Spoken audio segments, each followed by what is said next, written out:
Çka janë disa këshilla për ata që i përdorin internetin, rrjetet sociale, përdorues e mediave, ata që i drejtojnë mediat e kështu me radhë? Wallahi, ka dallim mes kur je konsumatori i medias edhe kur je prodhuesi i informatave. Edhe kështu që ata kanë tjera këshilla, këta kanë tjera këshilla. Na jemi duke folur për konsumatorët e mediave, zhvillimit teknologjik, mjeteve të komunikimit masiv, rrjeteve sociale kështu me radhë. E para që duhet ta kemi parasysh gjithë është falenderojm Allahun e Madhërisëm për këto të mirat që na ka dhënë. Se çdo e mirë që e kemi në jetë është dhunti i Allahut. Po, fakti është që njeriu e ka dhënë, mirë po Allahu është ai që e ka inspiruar njeriu në zbulimin e ligjeve dhe pastaj arrin këtë fazë të cilën na sot jemi duke e pas. E dyta, secili prej neve duhet të gjitha këto mjetet teknologjike dhe këtë zhvillim teknologjik të përdorim në dobi të njeriu dhe në përputhje me mësimet hyjnore. Pasi që Allahu është ai që i ka kriju ligjet fizike në gjithësi, e ka inspiruar njeriu të zbulon ato, e ka ndihmuar njeriu të zhvillon ato dhe duhet të përdoren që të madhrohet Allahu, të ngritet fjala e tij dhe të manifestohet falëndrimi ndaj tij subhanahu wa taala. E treta, zhvillimi ose përdorimi këtyre nuk duhet kurrëherë të jetë në llogaritë të obligimeve bazë që kemi. Adhurimi i Allahut, obligimet ndaj prindërve, obligimet ndaj familjes, obligimet ndaj vetvetes, shkollim, arsimim, punë kështu me radhë. E katërta, përdorimi i jetë selektiv.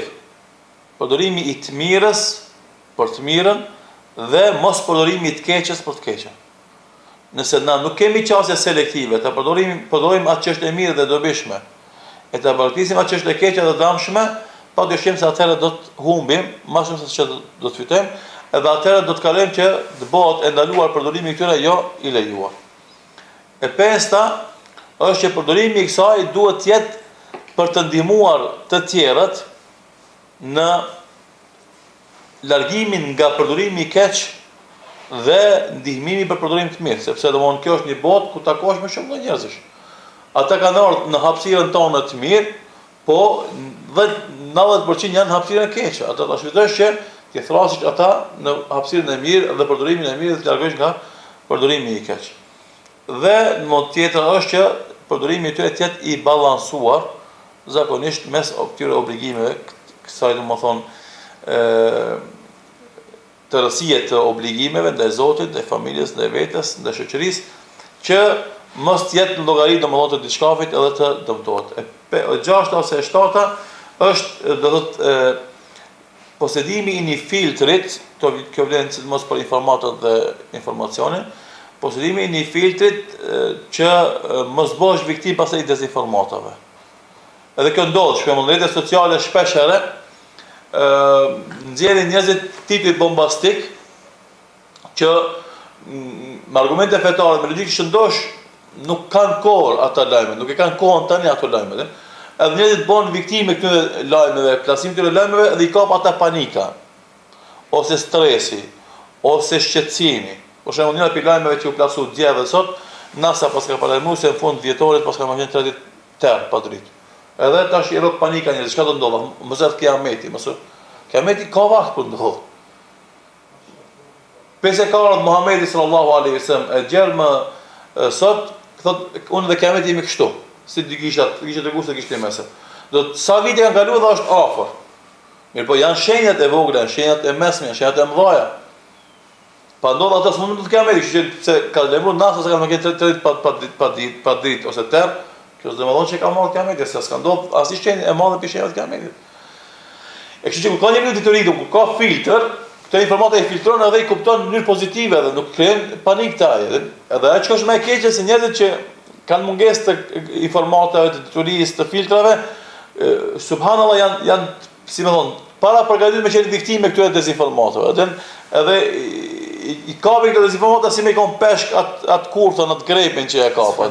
Po si su ngjerr mi thith ato. Edhe pastaj që është interesant, për shembull, ato informata me shikoj sa kanë çfarë shpërndarje kanë, sa shera kanë, çuditësh të thotë. Ka kjo, pse se i mungon ai filtr dhe krijohet pastaj një opinion, domthon jo i realt i diçka që as se ka kohën, as se ka vendin, por njerëzit domethënë nga mungesa e informatave bazore krijojnë domethënë një farë lloj e përhapin këto dezinformata dhe krijohen opinion pozitiv. Për shembull, para disa viteve ishte pador në rrjetet sociale ishte një letër, domethënë, kinse nga shërbetori i varrit pejgamberit Ahmedi, edhe kush e me këtë letër, më 14 kopje edhe përhap, ka më mbrojt nga varfënia, edhe njerëzit merr, kopjoje, shçoje, e ka shpejt kush një gënjeshtër, edhe vin tjetër është e përdorit. Pastaj e dula në rrjetet sociale, fillim.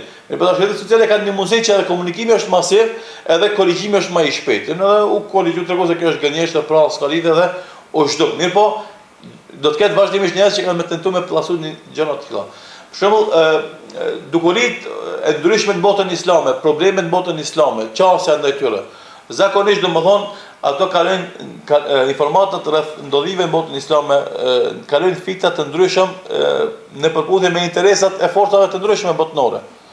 Edhe këtu nëse muslimani nuk është i gatshëm të krijon domethënë filtrim të informatave edhe krahasim të informatave, bëhet viktimë të dezinformatave dhe krijon pasqyrë jo të shëndosh me ato që ndodh në lidhjen e mesme konkretisht dhe botën islame në përgjithësi.